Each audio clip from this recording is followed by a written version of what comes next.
Ladies and gentlemen, citizens of the universe, this is RosterWatch. My name is Alex Dunlap. I'm joined by Cody Carpentier. And Cody, man, I guess Jordan Schultz fibbed to us yesterday about this Ted McMillan 40-yard dash at 4.48 at Arizona Pro Day. We've gotten now word today from what was it? Was it Albert Breer and who else? Dane Brugler saying this thing was a Pro Day hand timed for between a 4.55 and a 4.57. Yeah. So on the show yesterday when we were live, it came out that it was the 4.48. But since then, there's been a bevy of numbers. From Breer, it was 4.54 to 4.57. Another scout had 4.52, and then Dane Brugler said 4.55, 4.55. So I think a lot of the people in the consensus kind of just ran to conclusion. They're like, oh, 4.48. And you know how some people are.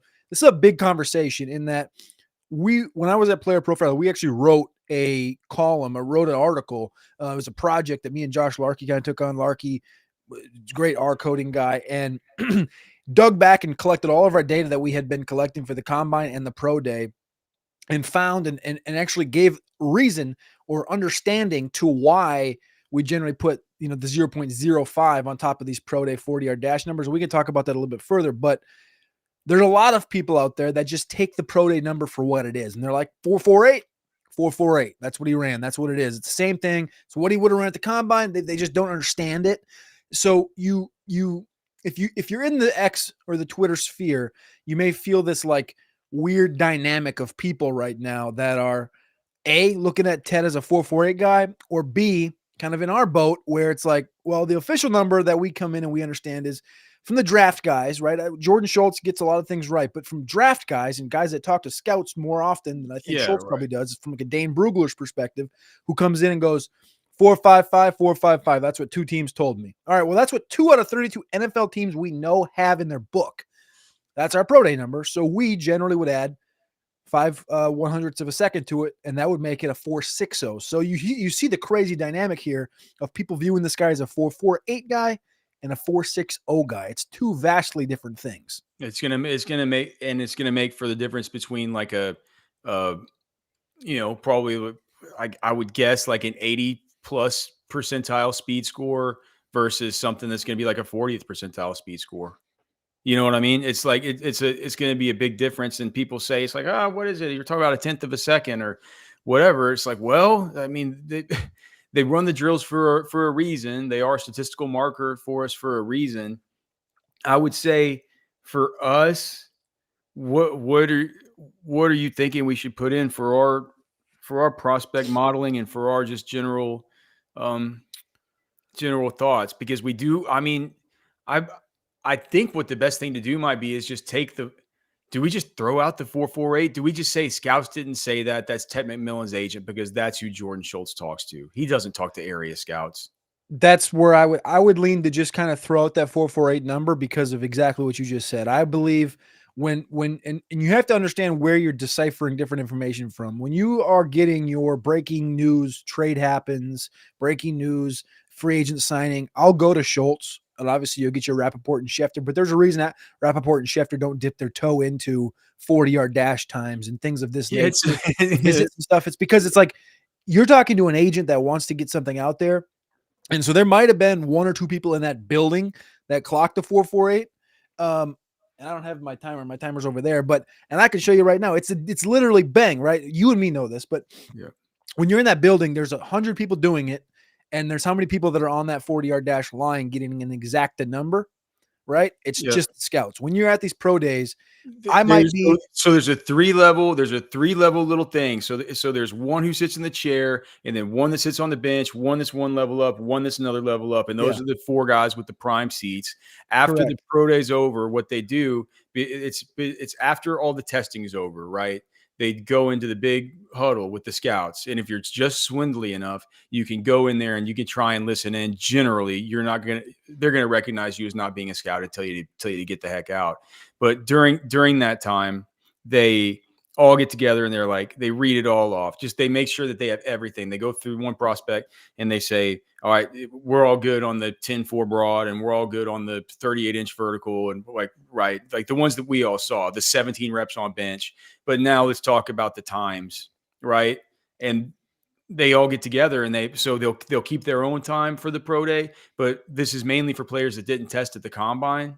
They'll have their own time from the pro day, and then they'll have the official pro day time among scouts that was come to as the consensus there that they will use in much the same way that if you're at the combine, you'll see, or if you ever watch it on TV and they pan to the stadium seating, you'll see going 50 rows up, sitting exactly on the 40-yard line is every scout from every team who's going to be there right there on the 40. And that guy's going to take that team's 40, right? And they'll use that along with the official 40 from the NFL. But sometimes these teams, they're old school and they'll use their own 40 and they'll weigh that into the modeling or into the evaluation even more than the official one that's timed by like a computer and lasers and stuff like that. So if you're, I understand what you're saying, Cody. It's like if you're a Adam Schefter or you're an Ian Rappaport or all that, there's an implicit understanding with these guys when they're dealing with agents is that, look, I understand that you're giving me this scoop about this guy, expecting something, maybe a little something in return. Here's the other thing. Like, I'll just say this. The Big 12 is having its pro day together in Dallas this week. There's no video footage of this either. Okay. There's none. And he's not participating in the Big 12 pro day. He did his own pro day yesterday. Yeah. So we may have a Sean Tucker thing on our hand too. Well, is this is not a Sean Tucker. He didn't do this in his backyard with his friends timing. How do you know? Well, because there are scouts there. I get that as a joke, but I'm just saying, like, there's no real proof of anything. Sean Tucker's buddies like holding his iPhone and doing it. But here's my point is that also, like, the stuff from Breer and Brugler came out like 4 hours after the Schultz thing. The Schultz one came out like right now yesterday, and it was like Tet just ran. That was his agent who just ran. You're not going to be able to talk to a scout right after that because the scouts are busy doing their huddle. They're busy getting ready for the on-field work. These scouts are saying, like, all right, who we gonna have run the Deuce Staley drill? Like, can we get homeboy to come run that since Deuce isn't here? You know, stuff like that, right? They're not texting Jordan Schultz. You know, so I think that's probably what it is. And I think for him, we should probably throw that one out. We heard some stuff about a 4-2. We heard some stuff about a 4-5-4. Brugler said he heard 2 4-5-5s. I think that they probably came to a consensus at 4-5-5. Yep. And I think just to give Ted McMillan a little bit of grace, we should put him in a 4-5-9 since a 4-5-2 and a 4-5-4 do exist.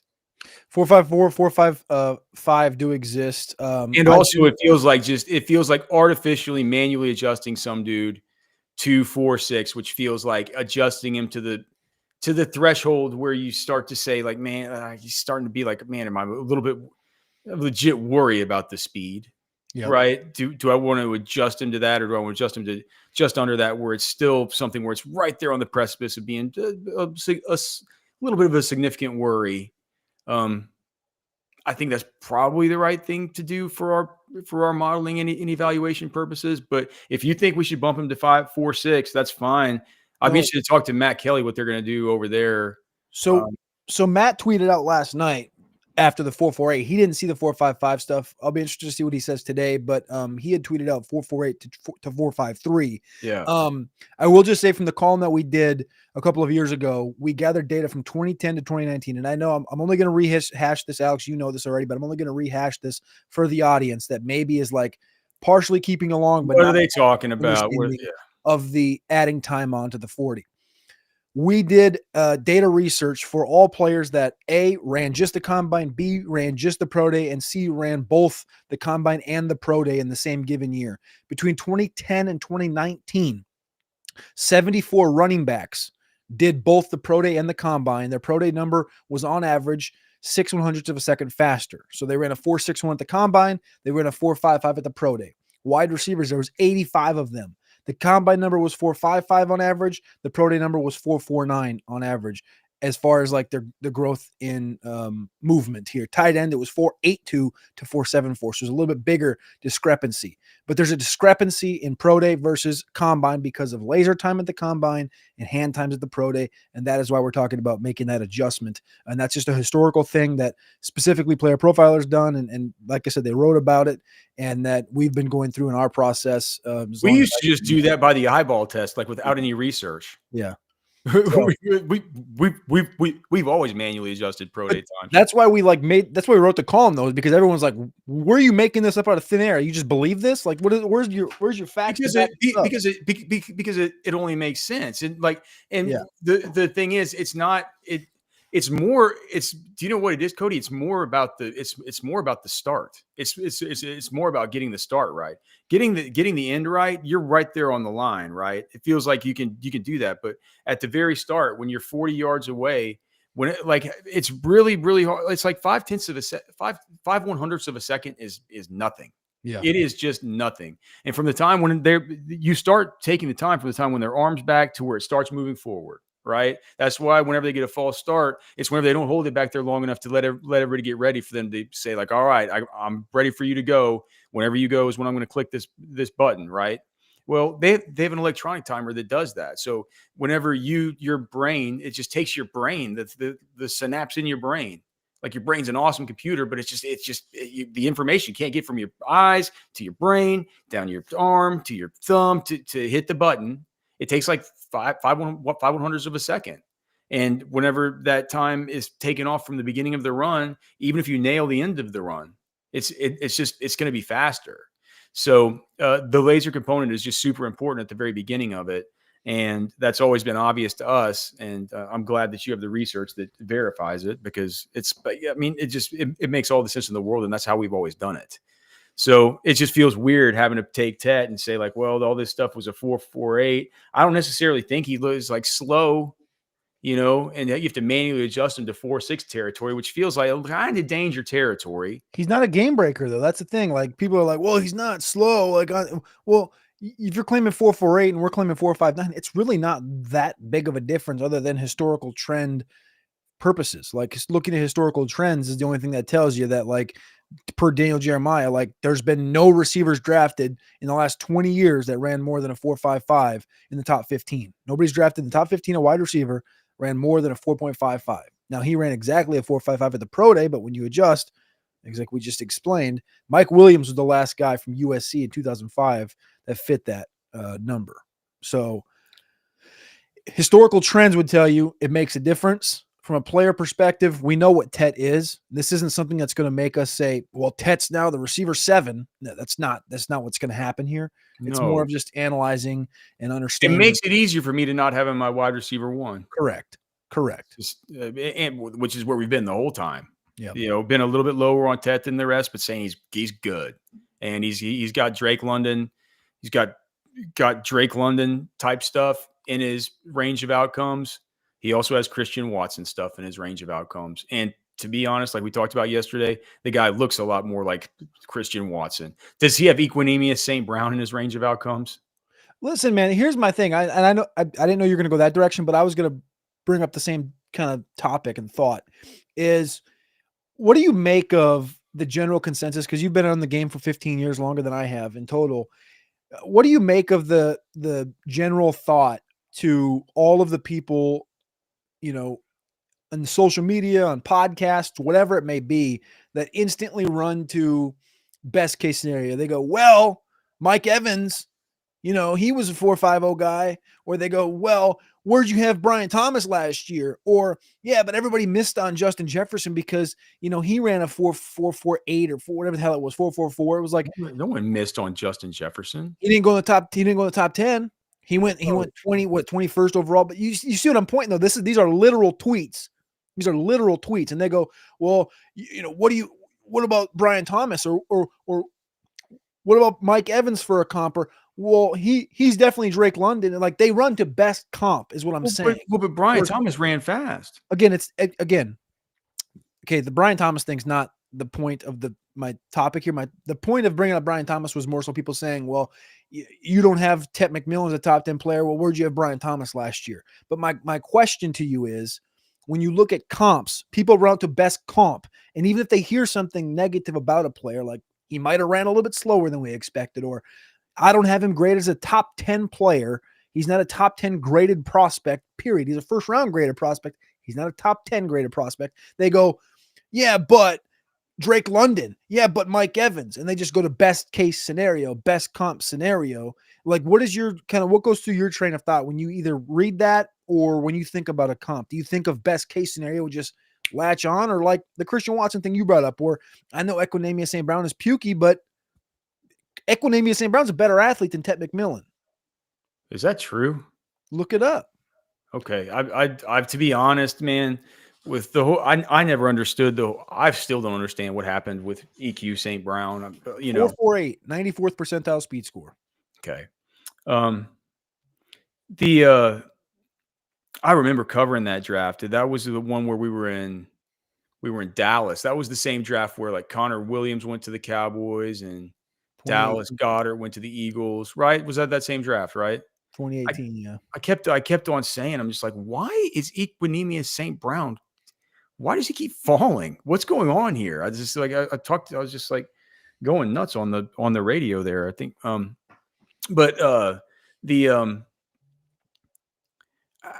do you respond to people always going to the best comp? It's just not really how you respond to it, but what's kind of your thought process behind it? Like when you see it, you're like, you kind of have to phase it out. You kind of just have to be like, yeah, I understand the comp. Like I understand how you see T. Higgins and Drake London, but how do you decipher that in your brain and kind of let it infiltrate your process? I think that, look, I think, I don't let it infiltrate my process. I think comps are useful for us whenever I look at our sheets and I'm like, well, these are players who we watch a lot of football. We've been doing this professionally for a long time. And you can look at our sheet and you can say like, I think for, fans or people who are consuming our content, certainly our pro members and stuff, when we get our sheet up, they're just to say the type of player that you sort of see whenever you see these guys, others that reminded you of them more so as they were prospects than they were at the NFL level. Right. And so if you're just looking at some of the guys at the very top, you think to yourself, well, for like Tet McMillan, we have guys like, maybe a T. Higgins or a Drake London or a Christian Watson, or on the low end, maybe a Justin Ross or an EQ St. Brown, something like that. Whereas with, say, a Emeka Egbuka, right? You say like, well, with that, you just you have a couple of, like a Robert Woods and a Jarvis Landry, stuff like that. You think to yourself, well, that's probably about, feels like that's probably logical range of outcome. Probably a kind of maybe a higher floor type of player, but neither of those guys you see, I don't see Emeka Egbuka as somebody who is I think he's really good. I'm not sure, he's just clearly he's not as dynamic a weapon as some of the other guys in this class, right? And then you can look at guys like Matthew Golden, and for him we have stuff like Odell Beckham Jr. and Diggs. Diggs didn't get drafted that highly. Jordan Addison did. I think that's a good comp as well. And then with Luther Burden, it's just as you're sort of putting all these guys together, right? Like with Luther Burden, he kind of has some Terry McLaurin to him, right? And you're just like, well, if in the end, as I'm kind of splitting hairs and grading between these guys, who do I want? Do I want the guy that's got the Odell Beckham stuff to him, the Terry McLaurin stuff? Like it helps me to think back personally about what I thought about those guys as prospects. But as far as saying like, whoa, but Jerry Rice ran a 4.66 or Cooper Kupp ran in the 4.6s. Like, what about them? It's like, well, sometimes guys are unicorns and no one's going to those two players in particular, no, you're not going to find any company that loves those two guys that I just happened to bring up more than Roster Watch, right? There's no play style. Play style goes into that, right? Yeah. But it's like when people say, well, what about Mike Evans or what about Drake London? I kind of say, well, I'm just like, well, that, you love the draft and that's cool. And you might love this player and if you can see it. And if you see that, that's fine. That's fine. But it's nothing that it would ever go into my process. It's just something that's a neat little thing. Say, like, who's this guy reminds you of? It might help people who might not have seen him as much. I know we have a lot of fans that aren't necessarily draft first, that are, a vast majority of the people that listen to this show are fantasy football and dynasty league football first, right? And they play pick'em games and player props and stuff like that. And then during this time of year, they get into the draft because they want to know what's going to happen with their fantasy teams, right?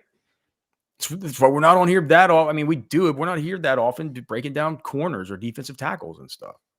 So that's the value that I see in comps. Gives us just a little bit more of an encompassing view of sort of what you see in the player. And when you talk about these traits, you're like, whenever you put these traits together, right, it looks like a player kind of like this in our experience. Mm-hmm. So that's the way I see it. All right. What about Daniel Jeremiah's mock draft? So he has Ted McMillan sliding. Yes. So Daniel Jeremiah's mock draft, we're going to recap it really quick. He had all 32 picks up at NFL.com. His mock 3.0. He actually, talking about Ted McMillan, had him falling to pick 22 to the Los Angeles. Get into the picks, before I'm actually really intrigued. So he's falling to the Chargers. I'm sorry to interrupt, but before you start with the picks, I was really intrigued by something you said before we got on the show, saying that you had some notes about what happened in Daniel Jeremiah's changes between his mock 2.0 and his mock 3.0 last year. Yep. That you thought we could take some insight away from. And I think that that's interesting to me because, as we know, Daniel Jeremiah is one of these guys that does talk to a bunch of scouts, that does kind of have his finger on the pulse of things. So what was that stuff? So in mock 3.0 last year, he had 4 picks on the nuts. He had Caleb Williams, first overall to the Bears. In the mock 2.0, he had him also to the Bears. Obviously, everybody did. Number 4 overall was when he made his big move, which was J.J. McCarthy to the Vikings. Remember, Minnesota was the one that traded with Houston. So they had 2 first-round picks, and then he was projecting another trade up to 4. So J.J. to the Minnesota Vikings at 4, formerly had McCarthy to the Falcons. At 6, he put Malik Neighbors to the Giants. He said, I wouldn't rule out the Giants trading up for a quarterback this year. If they stick and pick at 6, adding Neighbors, playmaking ability would be a good move. And then at 9, he had Roma Dunze, who he also had in the previous mock. Now, here's the interesting thing. That was all from mock 3.0, which is that was from 2024. And then today is mock 3.0, which he released. Mock 2.0 last year, he had a couple of those ones above wrong. But between pick 11 and 25, he had 5 more correct. He had Dallas Turner attached to the Vikings. He had Byron Murphy attached to the Seahawks because of Leonard Williams being an independent free agent. He had Troy Fatanu, the offensive lineman from Washington, attached to the Steelers because they need to invest in the offensive line. He had Darius Robinson, the defensive lineman from Missouri, attached to the Arizona Cardinals. And he had Tyler Guyton, the Oklahoma tackle, who was, remember last year, on the fringe of first-round conversation because of his Senior Bowl, leaner build, and he had a good Senior Bowl. But they had Tyron Smith enter free agency. He had all of those guys attached. So across these 2 mocks, mock 2.0 and 3.0, he had a total of 9 picks correct in February and March, which to me is impressive. I know people are going to go, well, what's the record? The record is 16 in a mock, but that mock is done the night before the draft when there's considerably more information given to you. And Daniel Jeremiah is one of the, he's not the best, but he's one of the better mock drafters in the Huddle Report. He had 7 total matches last year. 7 total matches last year in his night before the NFL draft mock. He had 7 in mock 2.0 last year in February. And a lot of those were the connections made there. So I'm kind of on my way writing through here, trying to kind of decipher some notes from this year's mock 2 and 3.0. So I'm halfway through that. I might, we might talk about that later in the week or something. So if I find any cool nuggets or anything, but mock 3.0 is up. We'll walk through it right now. I want to get your reaction for some of these picks. All right. Do you want to roll them off? We can just talk about them. Yeah, I'll talk them through. You think I should share them up on? I should share the screen for those on YouTube? I think that's probably legal, right? They don't Oh, mind it's getting the definitely pub it's at NFL.com. It's 100% legal. I was just wondering from a view perspective. I think it might look if I go here, put us on the side. Yeah, but Then I the can take format. this, and then I go here. How's that? I don't know. It That looks looks like weird. hell. What is happening there? Well, it's got the thing down the middle because it's Let's just That talk. looks like hell. All right. Number 1 overall, Cam Ward. That was a move he made. He had Abdul Carter number 1. Now he has Cam Ward. It's kind of one that a lot of people are kind of been falling in line to. Abdul Carter 2. Now, all right. So I find that interesting. Okay. What's your thoughts? Well, all right. Well, for one, I'm just like, until I find out anything different, I'll be plugging for the huddle report. I'll be plugging him. I'll be plugging him into Cam Ward to Tennessee, right? Yep. Then so when we get to 2, Cleveland, we talked about it yesterday. The draft's a flat circle, all this stuff. I don't know what they're going to do at quarterback, and I just wonder if things go like this, if Cleveland, they take look, I love Abdul Carter, right? No one's talked more about his get off, and just that particular trait is one that I'm so in love with. But I don't know if I see. Here's my issue, and it might just be the way I'm trying to construct it in my head. Cleveland and New York both. Shedeur Sanders is not getting out of that area, right? He just isn't. And as much as people are saying that they don't think he's worth that pick, and as much as I'm saying I have a lot of concerns about Shedeur Sanders, and I'm not sure I'd be interested. I'm not sure that I'd be interested in being the GM that was attached to that pick at 2 or 3, right? But I think at some point you gotta have a quarterback, unless you're just planning on, I don't know what else would you be planning on doing? And so the other thing that comes up to me with this is that I do think that the Patriots are primed to take an offensive lineman there. And so I know that I really do think that Shedeur Sanders, Cam Ward, and Abdul Carter, along with Hunter, are going to be the first 3 of those 4 are going to be the first ones off the board. I don't know how far Hunter falls if he happens to get past pick 4 to the Patriots and they forgo him to go with an offensive lineman, because we do know that the Patriot, didn't they bring in Carlton Davis? Yes, they brought in Carlton Davis. And they got Gonzalez. It was Carlton 3 years, 60, and then they brought in Milton Williams to play defensive line. But how far can Travis Hunter really fall? And do you know what I mean? Yeah. And do you forego offensive line there if you're New England? I just wonder, maybe I could be wrong. And the Cleveland Browns just say, look, we're not going to do this. We're not going to do this with Shedeur Sanders. I don't know how the Giants could not do it. Right? You don't know how they couldn't do Shedeur? Yes. Well, I think the Aaron Rodgers thing has a lot of weight here in the Pittsburgh conversation and the Giants conversation, as does Russell Wilson, who visited Cleveland and is in the process of visiting New York. But I guess the question would have to be, how much weight do you think acquiring a Russell Wilson would have on a franchise like the Giants not drafting a quarterback? Do you think a Russ is enough for Dayball and Shane to be like, we got Russ this year, let's just see what happens? Or do you think they would go, we got Russ, let's buy Shedeur and see if we can buy ourselves another year in case this Russ thing doesn't work? The more and more I think about it, it's like, I don't know that the Browns can do this either. They're not going to have anybody else but besides Kenny Pickett. Well, I think they're in the Russ and Kirk conversation that we talked about the other day. Yeah, but the Kirk conversation is really shutting down really fast with right now. What about Derek Carr after June 1st? Well, I would think that if it's post June 1 for Derek Carr, that would have meant that Shedeur Sanders somehow slipped to 11. You mean Is it 9? The or Saints? 9? Sorry, Yeah, whatever. you're good. I think that means the Shedeur somehow slipped because what happens different with them? Are they just going to go with Spencer Rattler?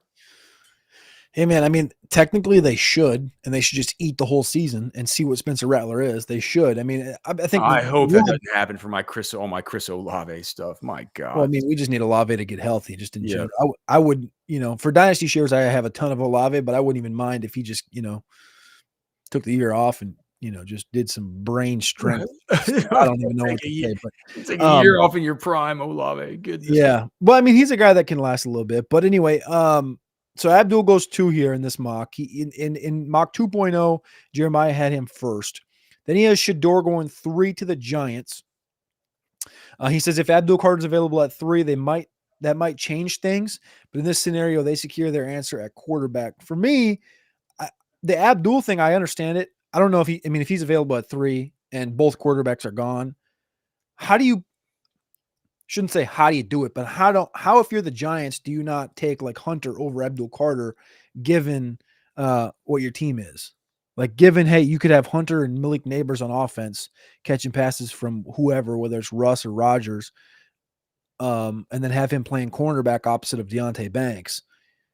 Or you could have an Abdul Carter where you've kind of been expending some draft capital and money in Brian Burns and Kayvon Thibodeau the last couple of years. So you think Russ is this much more likely for?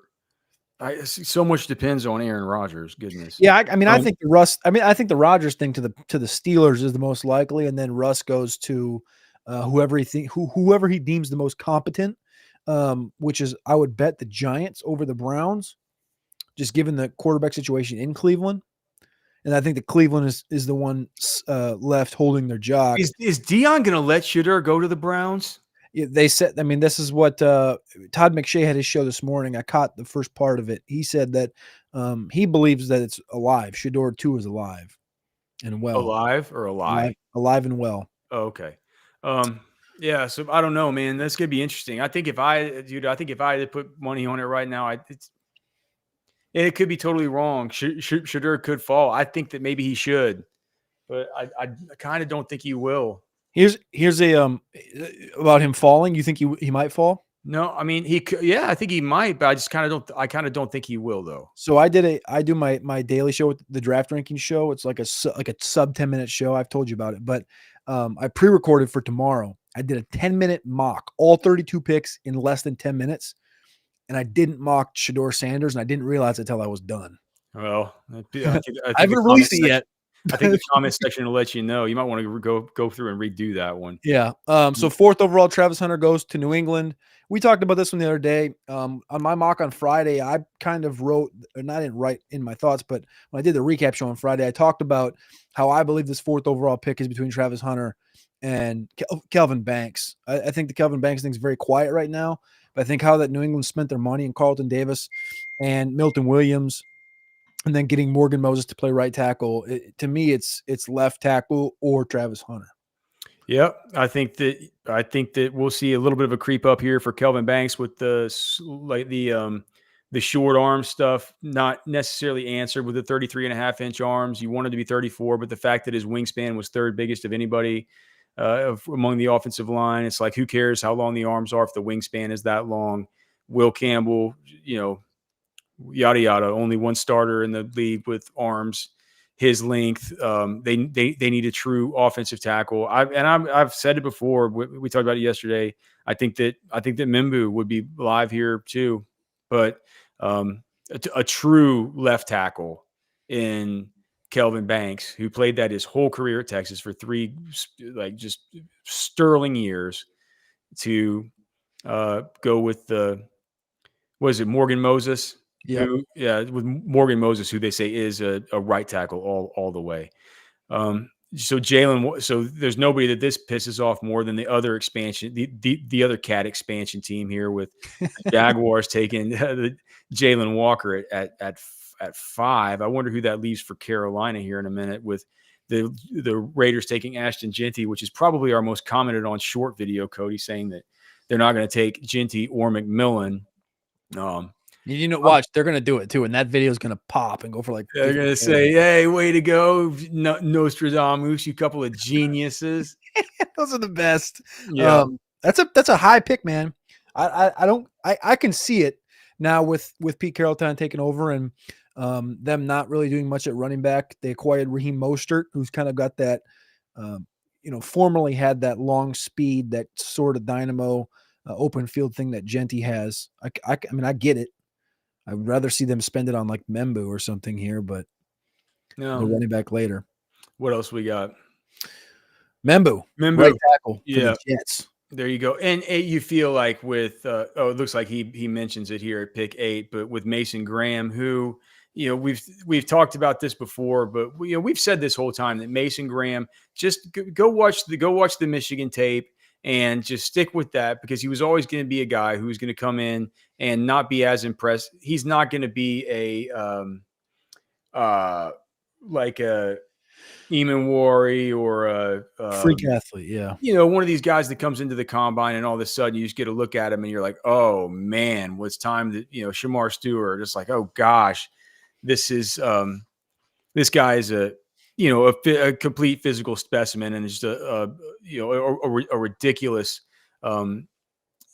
just a ridiculously physically gifted guy. He kind of looks smaller than you would have thought, and he's got shorter arms and all this, but he's a Tasmanian devil. And we know that the Carolina Panthers, we've heard from sources very inside that club, that they're really planning on taking edge here.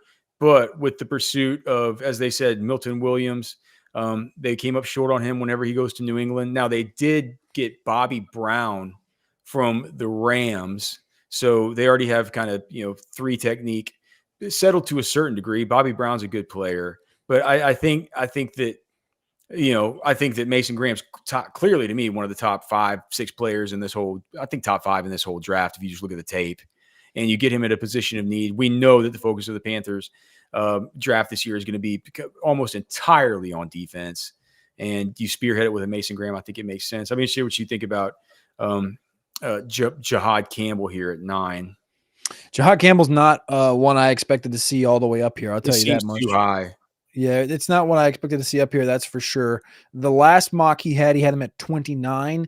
I believe the mock before that, he didn't even have him in round 1. He's hearing something that there's smoke on Jahad Campbell. Correct. That's exactly what you read through that. And he attached him to Brennan Staley here as a creative defensive coordinator. So in New Orleans shoes, being the team in the NFL in the most debt and in the most backwards situation right now, in comparison to what we've seen like the Browns look like and the Jets look like in the last few years,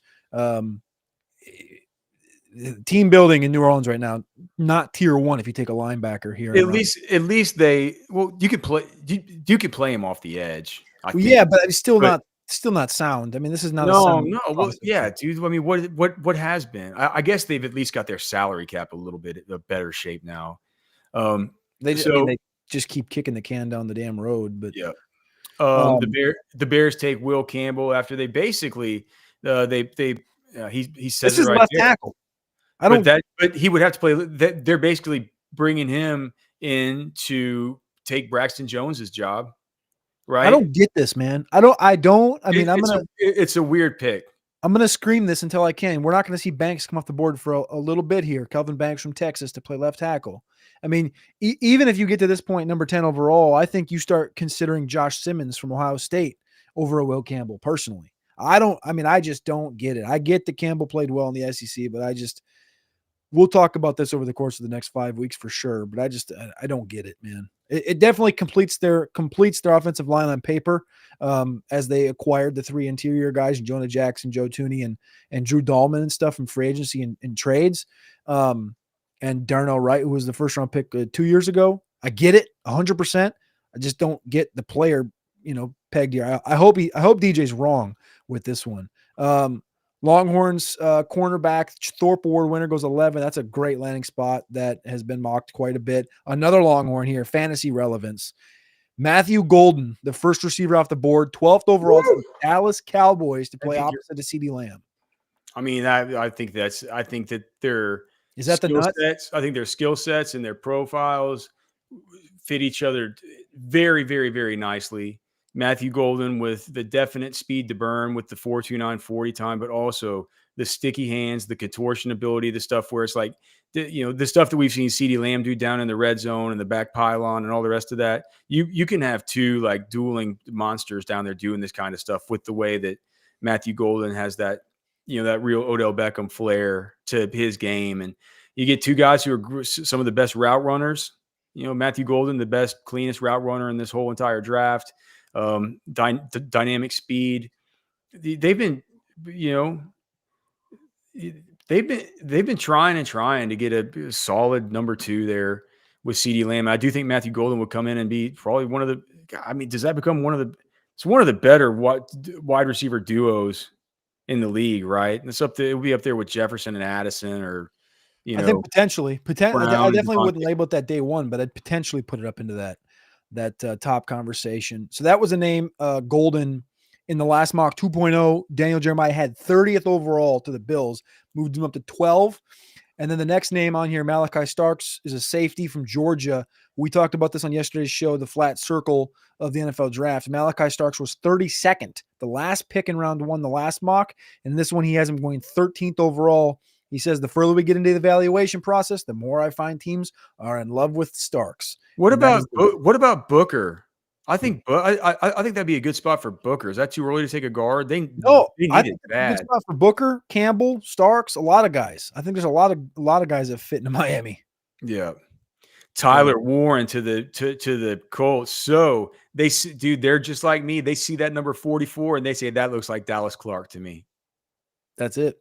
It's just, hey, dude, it is what it is. Even though he would be the perfect lion, the guy walks around and he looks like Dan Campbell. I don't think anybody's ever seen Tyler Warren and Dan Campbell in the same building at the same time. Man. They are literally the same person. You need to test his DNA and make sure,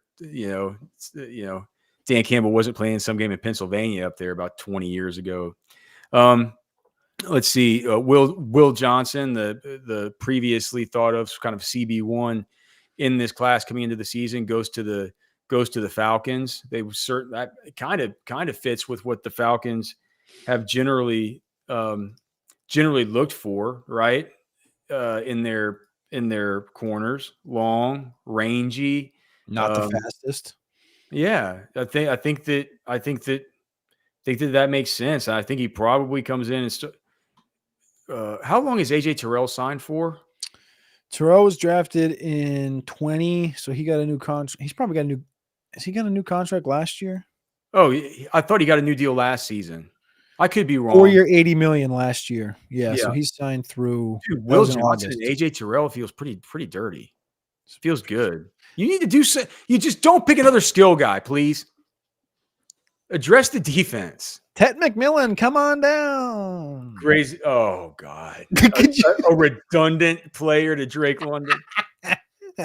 Gray Zabel, one of our favorites from the Senior Bowl, goes to the Arizona Cardinals. I think that's a great pick here. Mike Green, you were talking yesterday about, dude, you can't take an offensive lineman here, even though you got to protect Burrow and protect that passing game. You said take one of these edge dudes that falls, and that's what DJ has going on here. Yeah, I mean, there's really a couple things we talked about yesterday. You can go right guard, you can go corner, but you can go edge. And a big sentiment that our I'm not going to say good friend because he's not a good friend, but our person we look up to is Michael Lombardi, who will often say fourth quarter pass rush is what wins you championships. Fourth quarter pass rush is what's going to get you through the playoffs. And it was no better sentiment than what we saw last year from the Eagles and their ability to get to the quarterback in the fourth quarter, week after week after week after week, and get themselves all the way to the finish line. So the Bengals, as much as you can score points, you got to be able to get that quarterback on the ground in the fourth quarter and get that ball back to Burrow. So they go edge here and kind of replace Sam Hubbard. And if they lose Trey Hendrickson, they lose him after this year, but you at least have a sick duo in 2025. Colston Loveland here at 18 to the Seahawks. I'm not sure. Three redundant pieces here. This is just him. This is DJ saying, look, at this point, Colston Loveland's fallen too far. And I got to shoehorn him in somewhere before I get into the 20s because it's going to be bad. I think Loveland's going to go earlier than people think. Yeah. I think the floor for Loveland is the Rams, who I think are picking at 20. No, they're at 26. That's further down than I thought it was. But I think that's the absolute floor for Colston Loveland. But I mean, here in Seattle, it's definitely an interesting landing spot. I don't think it's right. But having three kind of slot dominators in Jackson Smith and Jigba, Cooper Kupp, and Colston Loveland would be interesting for sure. 19th overall, Donovan Ezeruku from Boston College. I mean, another edge rusher. Feels like every year Tampa drafts an edge rusher, and now we get the fun. Now the fun flows. Denver picks Omari and Hampton as the second back off the field at 20. Yahtzee, man. Yeah, just Yahtzee, dude. I would love to see Omari and Hampton there. I would love to see how Sean Payton would just look, man. He's saying I got to get, and that's the other thing is people don't give Omari and Hampton enough credit for how he can catch, and Payton loves to target these guys in the middle of the field. He's a big, bruising, awesome player. I fell in love with him the first time I saw him. Before he was just the consensus running back too, Cody.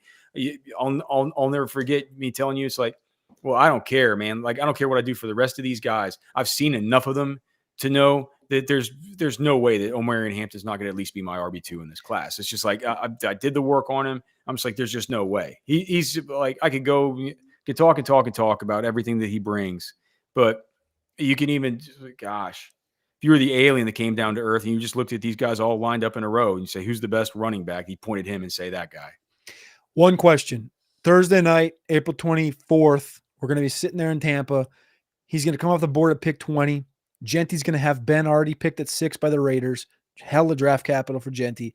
But Omarion goes round 1 to Broncos. Your first thoughts for 2025 regular season seasonal drafts would be which guy ahead of each other? Would you still have Genty ahead of Hampton, even though the Denver situation's a little more, amendable for running backs? I would, but Cody, let me just tell you this. I would still have Ashton Genty ahead, but I would have those guys probably back to back, and they are going to be a lot higher than with those two known landing spots than they currently are on the latest update to version 1.1 of the RosterWatch